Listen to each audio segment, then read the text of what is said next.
Bismillahirrahmanirrahim. Assalamu alaikum. Myself Iman. Today I'm talk about pollutants, its types and sources of air pollutants. First one is pollution. Introduction of contaminants and pollutants into natural environments that cause undesirable and adverse change. Introduction of contaminants. Contaminants means the substance that makes something impure. On the other hand, pollutant means the substance which cause pollution. Introduction of contaminants and other pollutants into natural environment both cause undesirable and adverse change. Adverse means harmful, unfavorable change. There are of three types: air pollution, land pollution, and water pollution. जो हम आज discuss करेंगे वो सबसे पहले pollutants और हम इसमें एयर पोल्यूशन को डिस्कस करेंगे। पॉल्यूटेंट्स हमारे पास क्या होते हैं? Waste materials that pollute air, water and soil. These factors determine severity of pollutant, chemical nature of pollutant, concentration and persistence. Persistence means continued existence of something. The harmful substance present in air, harmful substance जो air में present होता है उसको हम air pollution का नाम देते हैं। The harmful substances present in air are called air pollutants.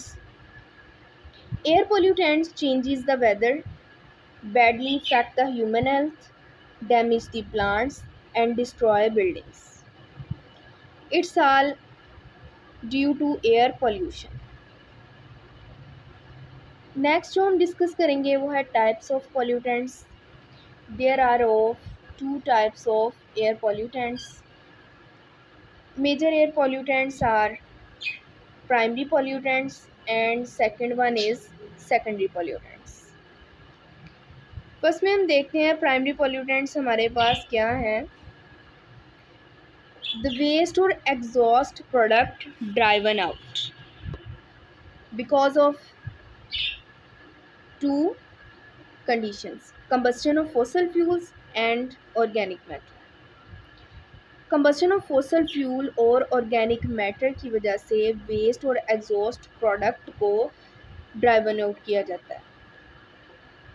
These are oxides of sulfur. Oxides of sulfur में SO2 और SO3 आ जाता है। Next oxides of carbon. Oxides of carbon में कार्बन डाइऑक्साइड और कार्बन मोनोऑक्साइड आ जाते हैं।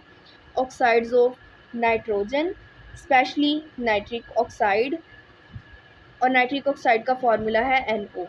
Next one is hydrocarbon, methane, ammonia, और इसमें कंपाउंड्स ऑफ फ्लोरीन भी ऐड होते हैं। सेकंड हमारे पास है secondary pollutants. Secondary pollutants are produced by reactions of primary pollutants. Primary pollutant के रिएक्शंस की वजह से सेकेंडरी पोल्यूटेंट्स प्रोड्यूस्ड होते हैं। These are sulphuric acid, carbonic acid, nitric acid, hydrofluoric acid, ozone and PAN, peroxy acetyl nitrate.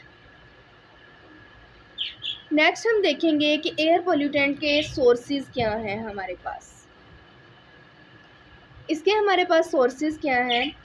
About 99% of atmosphere consist of nitrogen and oxygen. Other gases are minor constituent, but they can have major effect on our environment because atmosphere determines the environment in which we live. So different sources of air pollutants are oxides of carbon, in which carbon dioxide and carbon monoxides are included. Next one is sulfur compounds and third one is nitrogen compounds. ये हम तीनों को discuss करेंगे इसी lecture में। देखिए सबसे पहले है oxides of carbon. Oxides of carbon जो है इनमें हमारे पास कार्बन डाइऑक्साइड भी आ जाती है और इसमें हमारे पास कार्बन मोनोऑक्साइड भी आ जाती है। कार्बन डाइऑक्साइड भी आ जाती है और कार्बन मोनोऑक्साइड भी आ जाती है। Both these gases are emitted due to volcanic eruption and decomposition of organic matter. ये दोनों गैसेस इमिट होती हैं वोल्केनिक eruption और डिकम्पोजिशन ऑफ ऑर्गेनिक मैटर की वजह से। और वोल्केनिक eruption हमारे पास क्या है? When lava and gas are released from volcano then explosion occur, तो हम उसको वोल्केनिक eruption बोलते हैं। And second one, decomposition of organic matter naturally. Decomposition of organic matter like flooded soil and sediments of lake and ocean sewage, ये सब इनकी वजह से जो है ये दोनों गैसेस इमिट होती हैं।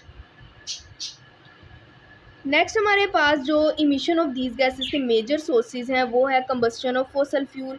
फॉसल फ्यूल जो है वो ऑटोमोबाइल्स, गाड़ियों वगैरह में बर्न होता है और इससे कार्बन डाइऑक्साइड और कार्बन मोनोऑक्साइड जो है वो इमिट होती है। थर्ड वन हमारे पास है फॉरेस्ट फायर्स और burning of would. Forest fires, जंगलों में आग और लकड़ी के जलने की वजह से भी कार्बन डाइऑक्साइड और कार्बन मोनोऑक्साइड इमिट होती है। नेक्स्ट हम देखते हैं sulphur compounds. Sulphur containing compounds are emitted in bacterial decay of organic matter, volcanic gases and forest fires. जो सल्फर हैं कंटेनिंग कंपाउंड्स वो इमिट होते हैं due to bacterial decay of organic matter, volcanic gases का हमने previous भी देखा है वोल्केनिक गैसेस क्या होती हैं, and forest Fyers. But the concentration of sulfur containing compounds in the atmosphere because of natural sources is very small as compared to concentration of those compounds emitted by fossil fuels combustion in automobiles and industrial units. About 80% of SO2 is released by combustion of coal and petroleum products. ये जो sulphur compounds हैं ये 80% जो है sulphur compounds SO2 gas जो है वो release होती है कोल की कंबस्शन से और पेट्रोलियम प्रोडक्ट की कंबस्शन से। नेक्स्ट देखें इसके इफ़ेक्ट क्या होते हैं। जो हमारे पास SO2 है ये एक कलरलेस गैस है जिसकी इरिटेटिंग स्मेल है और इसके कॉजेज़ क्या हैं? इससे सफोकेशन होती है, इरिटेशन होती है और रेस्पिरेटरी प्रॉब्लम्स होते हैं। एस्थमेटिक पीपल को, जिनको सांस का मसला है, उनको प्रॉब्लम्स होते हैं। जब SO2 सल्फ्यूरिक एसिड मतलब H2SO4 में चेंज हो जाती है तो बिल्डिंग्स के लिए नुकसानदा होती है और वेजिटेशंस, ये एक पौधे की टाइप है, उसके लिए ये हार्मफुल होती है। नेक्स्ट जो हम डिस्कस करें वो है ऑर्गेनिक कंपाउंड्स। ऑर्गेनिक कंपाउंड्स जो हैं वो ऑक्साइड्स ऑफ नाइट्रोजन है जिसमें ज़्यादातर नाइट्रिक ऑक्साइड है जो प्रोड्यूस कैसे होता है? इलेक्ट्रिकल लाइटनिंग इन एयर, हवा में जो बिजली होती है उसकी वजह से ये प्रोड्यूस होता है। Combustion of fossil fuel in combustion engines, thermal power stations और फैक्ट्रीज़ में जब बड़ी अमाउंट में कोल को जलाया जाता है तो नाइट्रोजन ऑक्साइड हमारे पास प्रोड्यूस होती है। थर्मल पावर स्टेशंस में भी और फैक्ट्रीज़ में कोल जब बर्न होता है तो हमारे पास नाइट्रोजन ऑक्साइड प्रोड्यूस होती है।